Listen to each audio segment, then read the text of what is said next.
வரும் நாடாளுமன்ற தேர்தலில் திமுக காங்கிரஸ் கூட்டணியில் தொடர் இழுபறி நீடித்து வருகிறது. இது குறித்த கூடுதல் தகவலை நம்முடைய செய்தியாளர் தேவாவிடம் கேட்கலாம். தேவா, தற்போது திமுக காங்கிரஸ் கூட்டணியுடைய அந்த தொகுதி பங்கீடு பேச்சுவார்த்தை எந்த நிலையில் இருக்கிறது? அது சார்ந்த தகவல்களை பகிர்ந்து கொள்ளுங்க. கோபால், திமுக மாநிலங்களவை குழு தலைவர் கனிமொழி நேற்று அவசரமாக டெல்லி சென்றார். தூத்துக்குடியில் ஒரு வார காலத்திற்கு சுற்றுப்பயணம் மேற்கொள்ள அவர் திட்டமிட்டிருந்த நிலையில் திமுக தலைவர் ஸ்டாலினுடைய அழைப்பை ஏற்று அவர் அவசரமாக டெல்லி செல்வதாக கூறப்பட்டது. இந்த நிலையில் இன்று காலை அவர் காங்கிரஸ் கட்சியினுடைய தலைவர்களை காங்கிரஸ் கட்சி தலைமையகத்திலே சந்தித்திருக்கிறார். அதற்கு அடுத்ததாக தமிழக காங்கிரஸ் கமிட்டி தலைவர் KS அழகிரிக்கு அவசர அழைப்பு அக்கட்சியினுடைய தலைமையிலிருந்து விடுக்கப்பட்டிருக்கிறது. இதனை அடுத்து அவர் பிற்பகல் 1 மணி விமானத்திலே அவர் டெல்லி சென்று கொண்டிருக்கிறார்.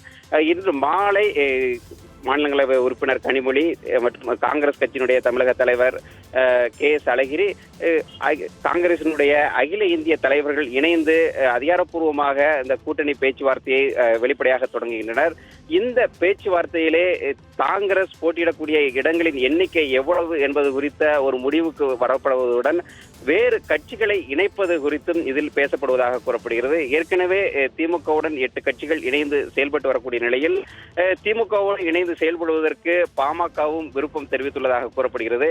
இதனை அடுத்து பாமகவை திமுக கூட்டணியில் சேர்க்கக்கூடிய பட்சத்தில் காங்கிரசிற்கு ஒதுக்கப்படக்கூடிய இடங்களின் எண்ணிக்கை குறைவாகும் என்றும் திமுக தரப்பில் தெரிவிக்கப்பட்டிருக்கிறது. எனவே காங்கிரசிற்கு 6 இடங்கள் தான் ஒதுக்க முடியும் என்றும், ஒருவேளை பாமக வரும் பட்சத்தில் அவர்கள் கேட்கக்கூடிய இடங்களை அளிக்கக்கூடிய ஒரு சூழலில் அதிக அளவிலான இடங்களை ஒதுக்க முடியாது என்றும் திமுக தரப்பில் கூறப்பட்டதாக தெரிகிறது. இதனை அடுத்துதான் இந்த அழைப்பு மற்றும் இந்த பேச்சுவார்த்தையானது நடைபெறுகிறது. காங்கிரஸை பொறுத்தவரை திமுக காங்கிரஸ் கூட்டணியானது கடந்த டிசம்பர் மாதமே அதிகாரப்பூர்வமாக அறிவிக்கப்பட்டது. திமுக தலைவராக இருந்த கருணாநிதியின் சிலை திறப்பு விழாவின் போதே பிரதமர் வேட்பாளராக ராகுல் காந்தியை திமுக தலைவர் ஸ்டாலின் முன்மொழிந்திருந்தார். அதற்கு அடுத்ததாக ஜனவரி மாதம் 20ஆம் தேதியே திமுக சார்பாக கூட்டணி பேச்சுவார்த்தை குழுவானது அமைக்கப்பட்டிருந்தது. அந்த குழு அமைக்கப்பட்டு 1 மாத காலம் ஆகக்கூடிய நிலையில் இதுவரை அந்த குழு தனது பணியை தொடங்காமலேயே இருந்தது. அந்த குழுவானது 2 முறை கூட்டத்தை கூட்டியிருந்தாலும் அதற்கு அடுத்ததாக வேறு கட்சிகள் தொடர்பான அழைப்புகளை விடவில்லை. இது VCK தலைவர் திருமாவளவன் கூட தாங்கள் திமுகவினுடைய அழைப்பிற்காக காத்திருக்கிறோம் என்று பலமுறை தெரிவித்திருந்தார். இருப்பினும் அவர்கள் மற்ற கட்சிகளை கூட்டணிக்கு பேசுவதற்கு அழைக்கவில்லை. இந்த நிலையில்தான் திமுகவும் காங்கிரசும் நீண்ட காலமாக கூட்டணியில் உள்ள நிலையில் இரு கட்சிகளும் தங்களுக்குள்ளாக ஒரு முடிவுக்குள் வருவதற்காக இந்த பேச்சுவார்த்தையை டெல்லியில் தொடங்கியிருக்கிறது. இந்த பேச்சுவார்த்தையின் பிறகாக புதிய கட்சி திமுக காங்கிரஸ் கூட்டணியில் இணைகிறதா என்பது குறித்தும், ஏற்கனவே உள்ள கட்சிகள் வெளியேறுவதற்கான ஒரு சூழல் இருக்கிறதா என்பது குறித்தும் தெரிய வரும். கோபால், தேவா, இதற்கு முன்பு நடந்த நாடாளுமன்ற தேர்தல்கள் 2014 நாடாளுமன்ற தேர்தலை தவிர்த்து 2004, 2009 2 நாடாளுமன்ற தேர்தலிலும் திமுக காங்கிரஸ் கூட்டணி அமைத்தது. அந்த கூட்டணியில் காங்கிரசிற்கு எவ்வளவு தொகுதிகள் ஒதுக்கப்பட்டது? அந்த தொகுதிகளிலிருந்து 2019 தேர்தலில் அந்த குறைவு அப்படிங்கிறதுக்கு என்ன காரணமாக முன்வைக்கப்படுகிறது?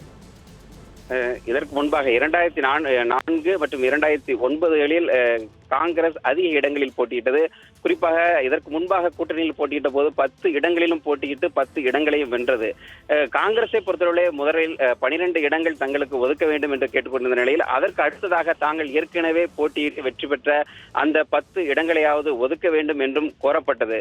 இருப்பினும் காங்கிரஸ் கடந்த 2014 நாடாளுமன்ற தேர்தலில் போட்டியிட்ட பிறகு, தனித்து போட்டியிட்ட பிறகு அவருடைய வாக்கு விழுக்காடு என்ன என்பது தெரிய வந்திருக்கிறது. எனவே காங்கிரசினுடைய வாக்கு விழுக்காட்டிற்கு ஏற்ற வகையில் தான் இடங்களை ஒதுக்க முடியும் என்று திமுக தரப்பிலும் தெரிவிக்கப்பட்டிருக்கிறது.